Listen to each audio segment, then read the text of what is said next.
Enlil, the Anunnaki who destroyed the human race. The Anunnaki were a group of deities worshipped in ancient Mesopotamia. The ancient astronaut theory claims that the Anunnaki were actually extraterrestrial beings who came to Earth in the past and enslaved humans. The oldest of them is said to be Enlil, the god of air and wind.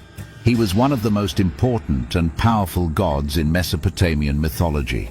One Sumerian poem even says that he was so holy that not even the other gods could look upon him. Enlil was the Sumerian god of air in the Mesopotamian pantheon. He is also associated with wind, the earth, and storms. The Sumerians are considered to be one of the oldest civilizations to have a pantheon of deities or gods. Enlil was not only worshipped by them, but also by the Akkadians, Babylonians, Assyrians, and Hurrians later in time. While he was known to the Sumerians as Enlil, the Akkadians called him Elil and Nunamnir.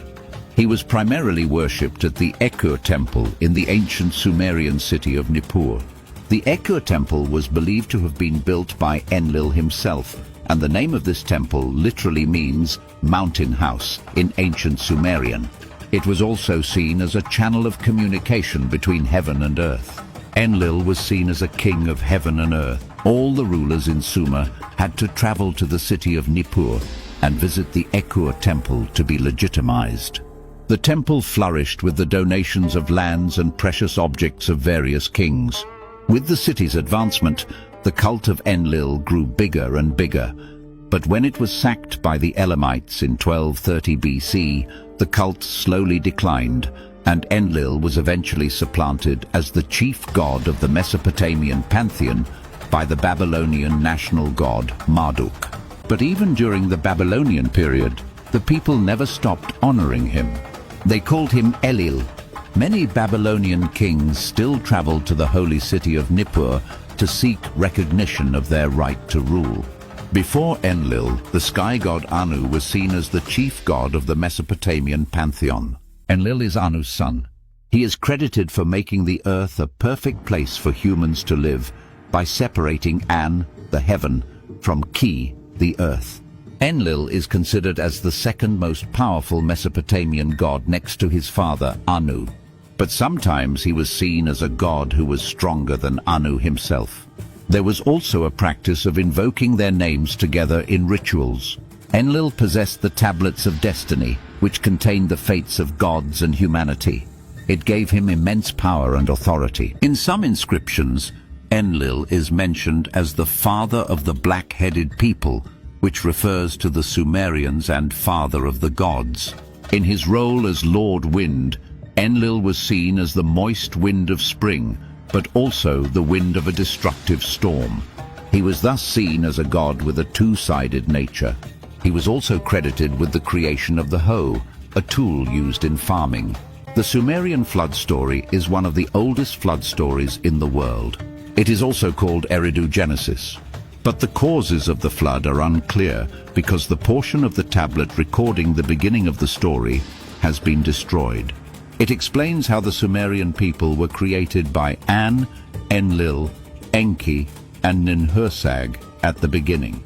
Ninhursag is the wife of Enki. Enki is the god of wisdom.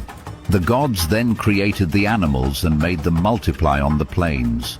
The first cities, Eridu, Batibira, Shurupak, Sipar, and Larak were built, and the kingship descended from heaven.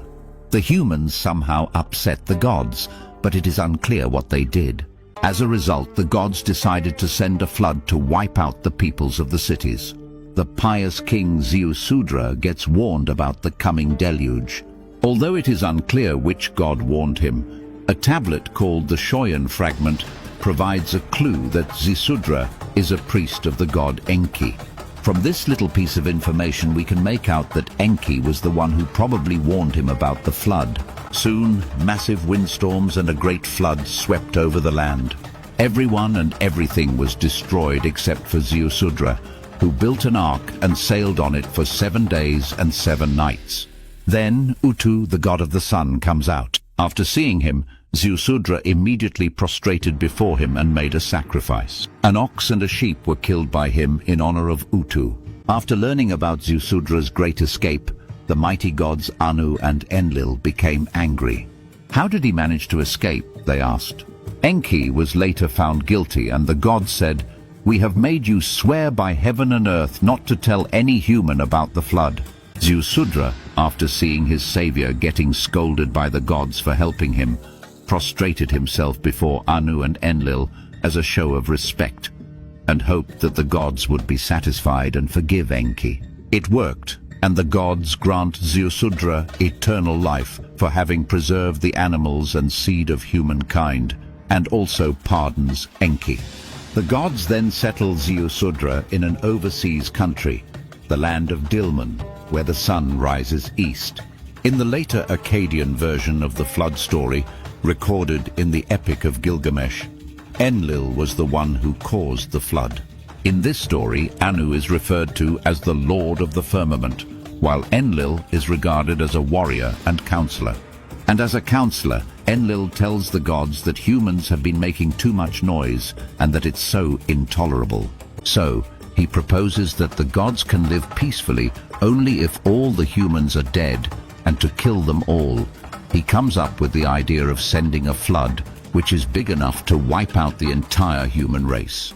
In this version of the story, the hero is Utnapishtim instead of Ziusudra. Like the previous version, he was warned by Ea, the Babylonian version of Enki, that a flood was coming. He instructs him to build a huge boat in order to survive the flood. The flood lasted for 7 days. The flood was Enlil's decision alone, and the other gods didn't fully agree with him. Ishtar, the goddess of love, mourned the destruction of humanity, and when it finally came to an end, she promised Utnapishtim that Enlil would never cause a flood again.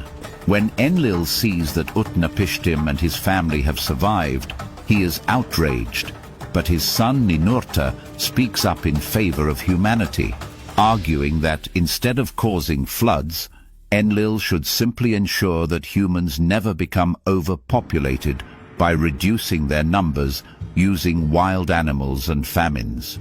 Like what Ziusudra did in the previous version of this story, Utnapishtim made a sacrifice to appease the gods.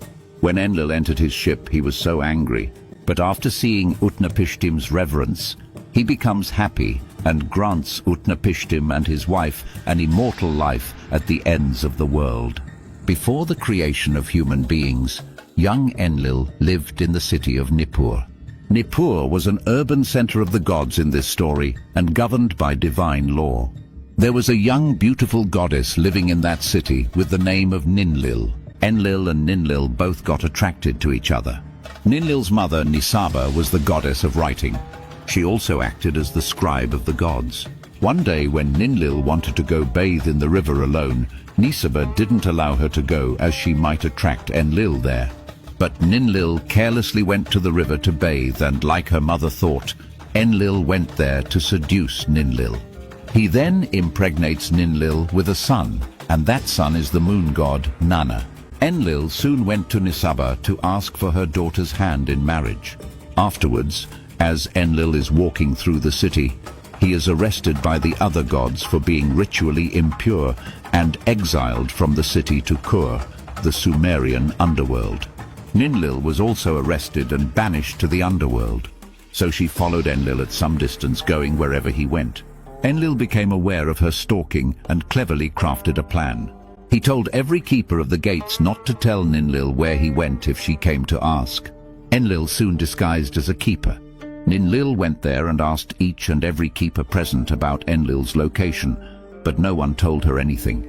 She then finally asked Enlil, who was now disguised as a keeper of the gates. He also said that he didn't know. However, he later manages to seduce Ninlil and impregnates her with Nergal, the god of war and death. Enlil then took many forms, like man of the river of the netherworld and man of the boat, and the same scenario repeated. As a result, Ninazu, the god of the underworld, and Enbilulu, the god of canals, were born. This is considered as a genealogical myth invented to explain the origins of the moon god Nana, as well as the various gods of the underworld. Even after all these seductions of Enlil, Ninlil still loved him and acted as his consort. In the poem, Ninlil declares, "As Enlil is your master, so am I also your mistress." This story is also considered to be the oldest story featuring a shape-shifting god. Enlil shares a lot of similarities with the Greek god Zeus. Both of them are storm gods who took many forms to deceive and impregnate women.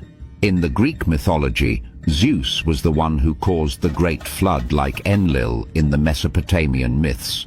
A badly damaged text from the Neo-Assyrian period describes Marduk leading his army of Anunnaki into the sacred city of Nippur and causing a disturbance. The disturbance caused a flood. The gods who resided in Nippur were all frightened by the flood. So their leader, Enlil, took them all to the Eshumesha temple, a temple dedicated to the god Ninurta, to take shelter.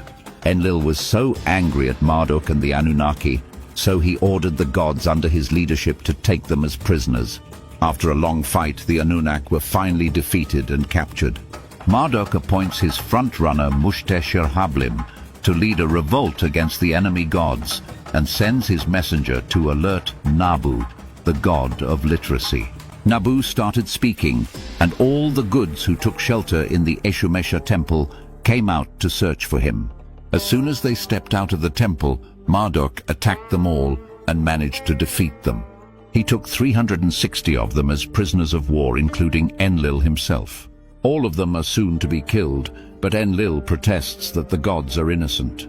So Marduk puts them on trial before the Anunnaki. The text ends with a warning from the mother goddess, Ninhursag, to the gods and to humanity, pleading them not to repeat the war between the Anunnaki and the gods of Eshumesha. Enlil was credited with the invention of mattock, a hand tool used for digging. It was made of pure gold and its head is carved from lapis lazuli. Enlil gave it to humans and they used it to build great cities and grow plants. In the late 7th century BC, the Assyrian Empire had fallen and the worship of Enlil also fell with it. All his temples were looted and his statues destroyed. But Enlil still survived under the name of Marduk, who possessed most of his qualities. In 141 BC, people totally forgot about Enlil, and the worship of Marduk also declined.